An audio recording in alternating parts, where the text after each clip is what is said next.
Hello, everybody. My name is Ilicia. I'm Park It Like It's Hot on Instagram, but this is a new video on Polaroid Vectographs that I'm making for my new account, which is called, I'm forgetting the name, Robbing the Spectrum, right? And I'm PARALLAX-SHIFT, I said. I'm also that on Twitter. Founded National 3D Day. I take over that account during the month of March. And I'm here to talk to you about a very rarer and rarer format. This is a physical format, and this is called a vectograph. And the reason why I'm doing this video, it's kind of serendipitous in a way. This is an increasingly rarer and rarer format. I'm posting up a couple of supplementary posts to this video where you see that it's this type of vectograph image, which is a printed polarized image.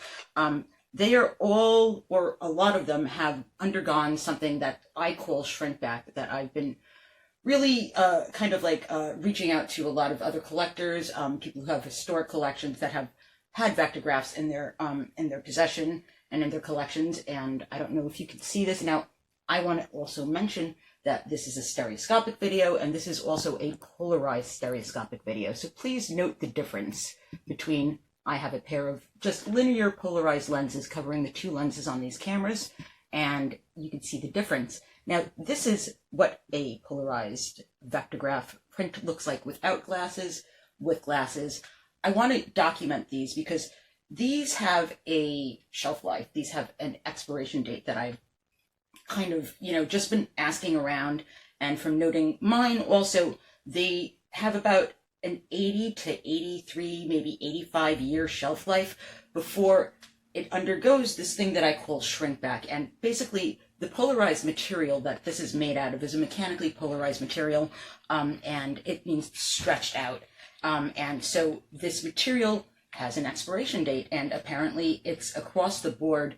I've talked to collectors like Ron Labe, Eric Kurland, Susan and David Pinsky. I'm going to show more of these pictures because you're really not going to get many more opportunities to look at these. Let me actually adjust the light so maybe this is better. Maybe I should put off that light also when I'm showing you these. These, once they undergo shrink back, that's it. The images basically are printed on this polarized material, when the material shrinks, it degrades and just screws up the print. It's something like this, And once the image is gone, the image is gone forever. So I always take the opportunity when I'm talking about vectographs to tell anybody who owns a vectograph, or perhaps also owns a Stereojet, to check up on them, because the amount of time that it takes, and now look at this, if you want to see what it looks like with and without polarized glasses, that's the difference. And so I always like to tell people to check on their vectographs, because they really do have, once they start going, they might go in a matter of weeks and or a matter of days. When a vectograph is dying, I like to say, when a vectograph goes through shrink back, it really smells very heavily of iodine, which is one of the chemicals that are used in this printing process. And this is something that happens to all vectographs that I've known of. And I've dated them just by asking people what date they're manufactured. This one is manufactured in, let me see, 1947. So this is a newer vectograph. And when I saw this at a flea market in New York. I saw this at the very popular Chelsea flea market. And the first day that I saw it, I asked the man, and he was like, $85. And I'm like, I'm not going to pay $85 for something I know it's going to be disintegrating in a matter of like years or months. But at the same time, I was like, I really need to record this for people so that they could see it. And I'm glad the next time that I came back that I asked him for it, because then the price dropped to $35, and I was like, sold American.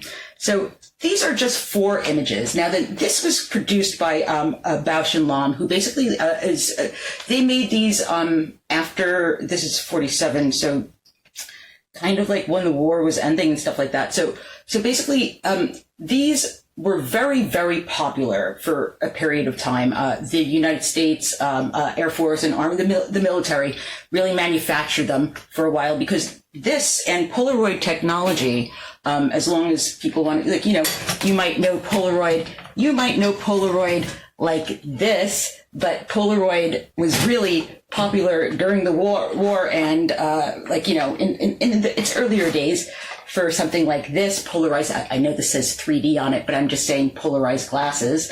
For these polarized prints called Vectographs, because these were used extensively by pilots flying planes, and the polarized light that would block, that the polarized lenses would block the pilot's eyes to reduce glare. They were able to see better than other pilots, and also these vectograph images were used with aerial reconnaissance. So basically the pilots knew where they were going to bomb a lot better. They had 3D images, and there were just like scores of training, Polaroid put out training, manuals and just like whole training, I want to say like workshops and stuff like that. So that photographers, reconnaissance photographers could quickly take these pictures and make these polarized images. And this Polaroid helped win World War II for the United States and Allied forces. It's very well known within kind of like United States, lore, dogfighting pilots and stuff like that. That we had polarized glasses, and this was a technology that really obviously started with Edwin Land, obviously, but Vivian Walworth is a name that everybody should know. She was the head researcher at for the Vectograph department at Polaroid. I have a couple of notes because this is a very accomplished woman. She's one of my heroes. She should be a hero for anybody in academics. She should be a hero for anybody in 3D. And her contributions are absolutely enormous. She, in 1990, I was about to say, 1944, she entered the Vectograph research department at Polaroid. She was already like an accomplished chemist and had to do the whole woman being brought down. Oh, you could be a secretary. It's like, I'm a chemist and I'm a really good one. So yes, thank you, Vivian Walworth. She's honestly, she's one of my heroes because she was, I thought she was a conference chair the whole time. She was on the committee at the Stereoscopic Display and Applications conference that I started attending in 2016, and I never got to meet her. And I bought my first Stereojet print when I'll show you these in a second, in 2015. So I was on a mission to find out who made this, who developed this, and it turned out to be one of the matriarchs of the conference that I ended up attending. And so she's one of my personal heroes, and a lot of people there are. The Stereoscopic Display and Applications Conference is bar none. So she started in 1944 at Polaroid, and she worked there until 1985. She was, and what I said before, she was head of the Vectograph development department. So she was, she also was the manager of the emulsion research lab. Right. Then she was by 1985, when she left Polaroid, she was the senior manager of the photosensitive materials and research department, which is as up there as you could possibly get.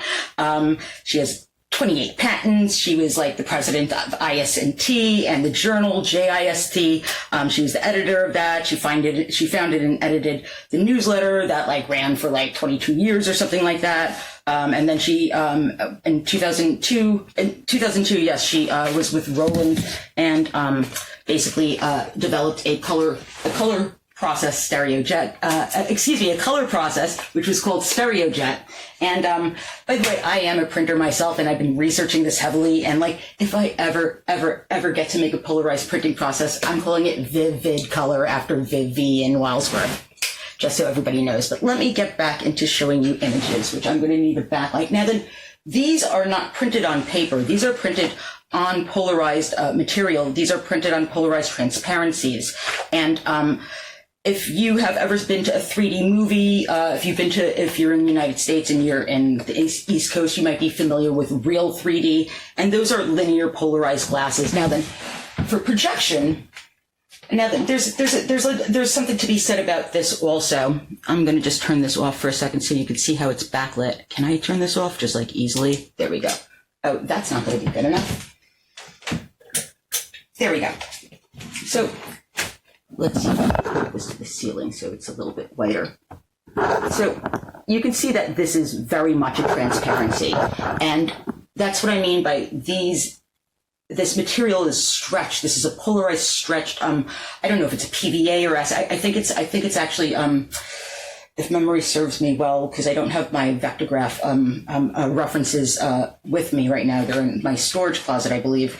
But I believe it is what is that called when it's the name's going to come to me in a little bit. It's basically an organic type of, oh man, I can't print on it. I forget what it's called. Rayon, not rayon, bamboo is that type of material. I have to remember it.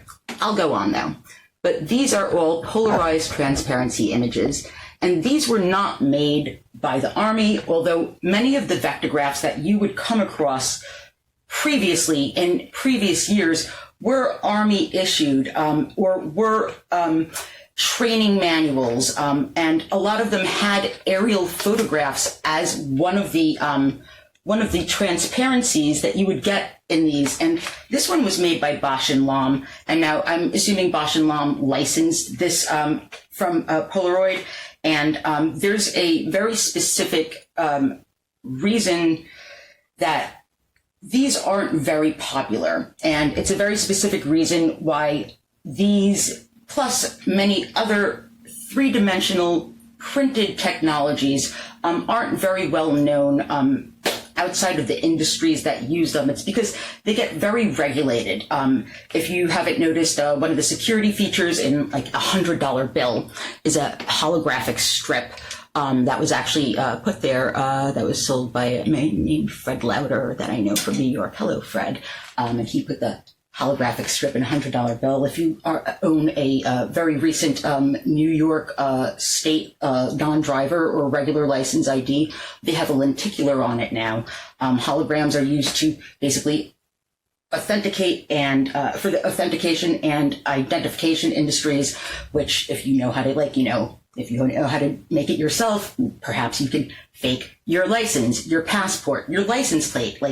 It's used to authenticate brands. If you have a hologram sticker on your hat, that means it's for real. It's used as tamper-resistant on packaging. It's basically taken over by these industries. I remember the first year I went to SDNA conference. One of the things one of the sub conferences was by the FBI for security features and that's really who uses it. So these were used by the Army. These were used for reconnaissance. These were used to win the war. And afterwards, what are you going to do with this technology? You can't just let it fall into anybody's hands. So this was used by the ophthalmology industry, and it's still being used today. You can still get vectogram images of a popular one is a fly, and they basically use the linear stereo to test your stereoscopic vision, and they're able to tell what sort of visual impairment you might have, and they might develop some sort of visual training program for you to strengthen it based on what your result is. But these were all really just taken over by industries that you need a license for. You can't buy a vectograph unless you are an ophthalmologist or you're like an ophthalmologist supply company or something like that. And even making things with the types of inks and the types of if you have a hologram, if you're a hologram manufacturer, you probably have to have a licensed person buying your wares. Otherwise, who the hell is buying them? I know even for the cosmetic industries, it's very, very regulated. The recipes and the companies that are manufacturing the holograph, laser, the chameleon, stuff on your nail polish and the laser, just the fancy little laser type of laser holography type of effects in nail polishes, even that has a lot of industry regulation behind it. So this is used by currencies, governments manufacturing currencies. These are manufactured I know a holographer in Russia that makes the holograms for the Canadian Mint. So these are all very regulated, and so therefore these specifically printed security features that end up being used by these industries. So these specific printed three-dimensional, this is and I'll show you again without the glasses and with. This is a three-dimensional printed technology and printed format that if you see, now you see it, now you don't see it, now you see it, and now you don't. So this is something that, if anybody else had this in the war, who's to say which way it would go? So this is very important to know because this is really what made Polaroid, I believe, its bread and butter before it actually went into instant photography. And, before Vivian was head of the, I guess she was manager of the emulsion research lab. Polaroid was actually getting their negatives and everything developed from a subsidiary from DuPont and Kodak, and so this enabled them. The research that she did enabled them to do it themselves. And and the reason why I'm talking about this is, first of all, this is a very, very, I promise you, I said 80 years, whatever, 1947, don't make me do math right now. I'm going to say 57, 60, 70, 80, 90, 2007, 2017, and 2027. It's going to be this particular orthofuser, which is made by Bausch and Lomb, is probably one of the later versions of this to be made with old Vectograph technology. And I promise you that in 47, this is going to start going. Excuse me, I said 47. In 2027, that's going to be 80 years, right? This is going to undergo something called shrink back that I have noticed. And it's not that I have noticed, I have confirmed it with many, many, many people. I would love to know if anybody does have some sort of Vectograph at home that they can check up on. Please check up on them.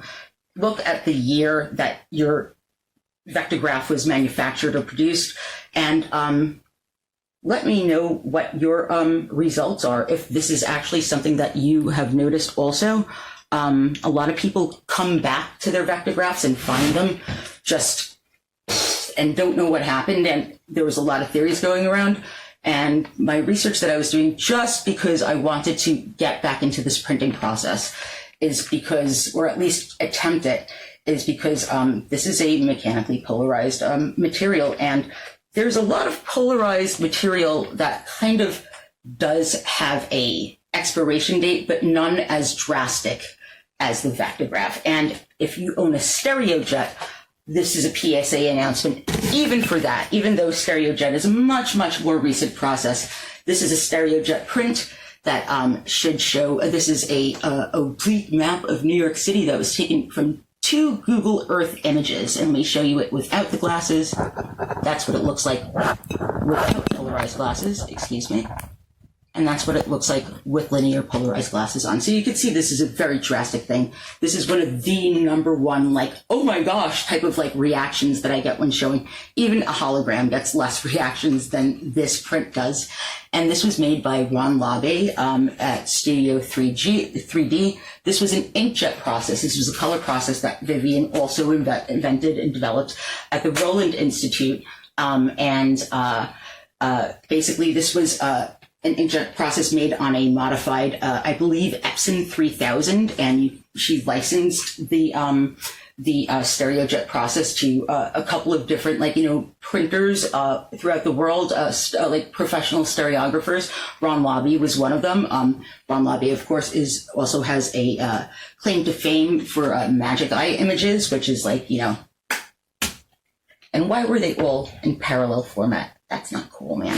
Somebody should have thought of us cross viewers. But what else can I show you? The other thing that I was going to talk about, just for a little talking point, and if I keep on forgetting where I'm putting things, excuse me. So I got on this subject. I was also up at a camera show. I was in Boston, basically. I was in the Boston region, and we went up there for a camera show that was thrown by the Photographic Historical Society of New England, which is FISNY, and that was a holiday for a couple of years. It still is a holiday, I think. And I came across a man who had at his table something that I saw was a retro reflector. And I'm like, oh, that's a really nice retro reflector. And he's like, oh, that's the first time that somebody actually correctly identified it. So we got to talking, and I saw this little Polaroid demonstration set. I was like, oh, that's adorable. And we got to talking, and his name was Arthur Gaumet, G-A-U-M-E-T, Gaumet. He was also French, just like me, but by lineage, perhaps just like me also. And so I was looking at this little demonstration set, which I don't actually know is going to show up at, yes, even with a pair of linear glass. See, look at this. This is the magic of polarized combing, I guess, filtering.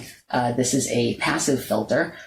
We don't particularly as humans really see polarized light or notice the difference between polarized light. We need to use technologies like these lenses to notice the difference of it. And when we do notice a difference of it, that really comes into play with a lot of 3D technologies, with things like Polaroid, whole industries are built on this. So it's really important to kind of know your varieties, and especially when you have something as rare as a vectograph, or something that you don't even realize has a expiration date, like a vectograph, and I'm assuming in the future will also be stereojet images, but who's to say? Let's cross our fingers not.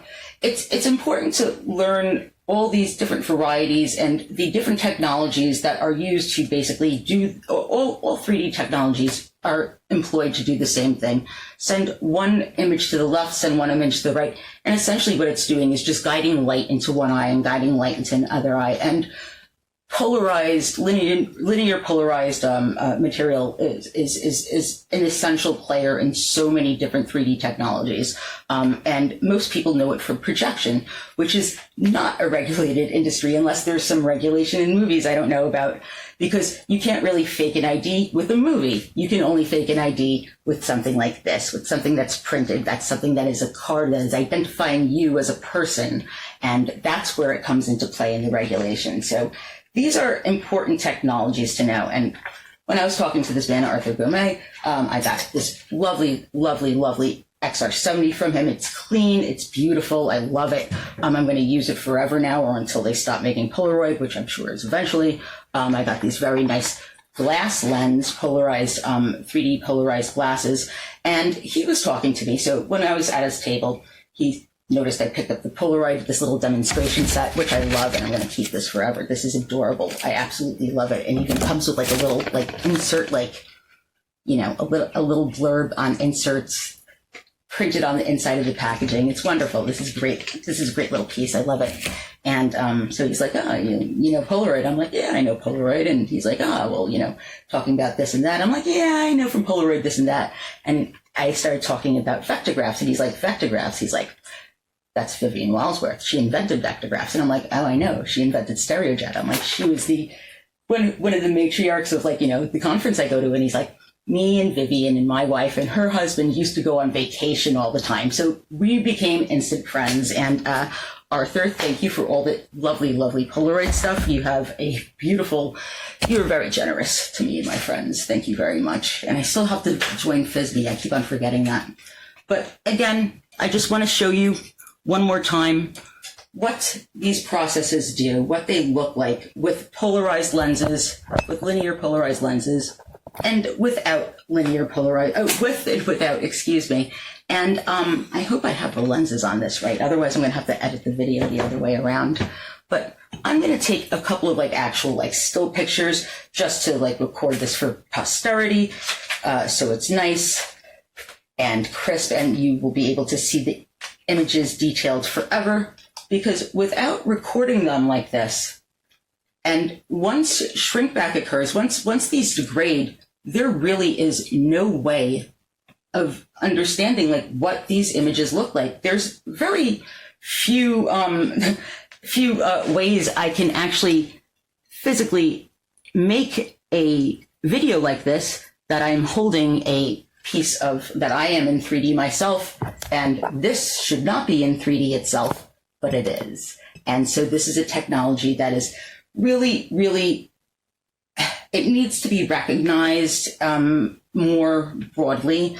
It's really like kind of like missing from like general Polaroid lore, and I want more Polaroid people. There's a big resurgence in like Polaroid cameras, just taking Polaroids as a medium, as a format, and there's so much more to Polaroid than just that. And so I hope this kind of inspires people to look up more about vectographs. You can find a lot of information. The information that I would trust more would be Susan Pinsky's 3D Legend site, Stereoscopic Display and Applications website, which is stereoscopic.org. My website, I have a couple of things posted, but I don't have a lot. But my website is PARALLAX-SHIFT.com, which is parallax and then a dash and then shift.com. And I'll post a couple of others also. But I hope this gives you a nice taste of what vectograph images were. The vectograph is the black and white process, which was also, Vivian was the head of that department when she was at Polaroid, when she started in 1944, and then went on to develop a full color print, out of azo dyes and all these dichroic stuff. And yeah, she's a genius, and she's a hero, and she's a absolute hero of a woman. And I hope I did this justice a little bit. So thank you for watching. Please give me a follow on my new account, I guess, which is Robbing the Spectrum, on Instagram. And I'm going to post this on my YouTube as well. And I hope everybody has a good day. And I foregoed the Knicks game to make this video. So whether I'm right or wrong, go Knicks. And I'll talk to you guys later. Bye.